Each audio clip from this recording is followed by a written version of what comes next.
5 years ago, back in the boy racer days, on New Year's Eve, me and one of my best friends, Will, were out in his car. Everybody that we both knew were either out doing their own thing for the night or just being boring and staying in.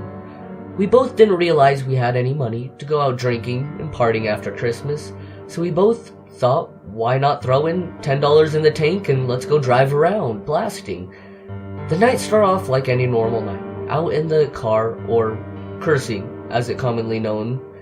But for some strange and unknown reason, we decided to drive through Cannock Chase, about 2 miles from our home, town's Hensford. This area is famous for sightings of black panthers, a large snake, and even a Bigfoot or werewolf-like creature. After driving around for about an hour and a half or so, the time was drawing close to midnight. I bought a couple of cans of larger out with us to bring in the New Year's, so we decided to park up in a small pole and let the New Year's in. We turned the car stereo into radio, as we both had a laugh talking about what New Year's resolutions that we did not stick to. To cut a long story short, the chimes of Big Ben rung through the speakers of the car, and we both cracked up our cans and toasted the New Year's. We sat there for about half an hour, when Will suddenly flinched and said, "Did you just move your arm behind me then?"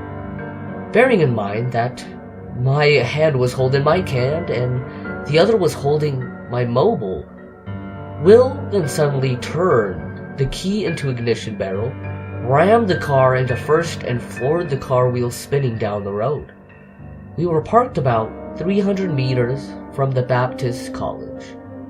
We hurtled past the building over the junction without looking onto the gravel park opposite, when he suddenly pulled the handbrake up, spinning the car around 180 degrees.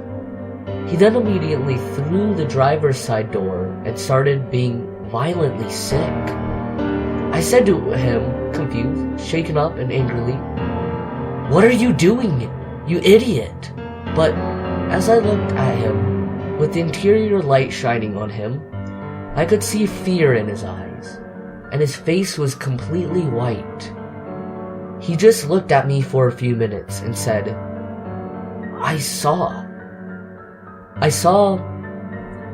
like a black shadow move from behind you and across the back of me."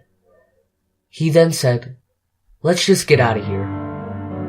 And he floored the car out in the parking lot, off right up towards Pie Green. But things weren't over then. The car all of a sudden lost most of its power. Even as Will changed down from third into first, the car still had no power. Even at the red line, I could see Will putting his right foot firmly down on the pedal. It's like something was intentionally holding the car back. We slowly got the next junction and turned left into it, and still moving slowly.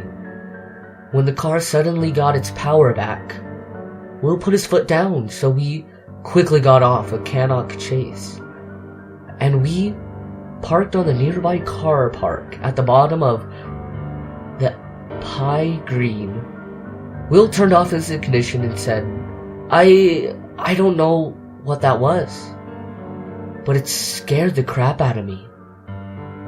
I know Will wasn't trying to play pranks on me or scare me, because all the way he looked and how he was shaking when we parked up. But whatsoever, or whosoever, it was just scared us half to death.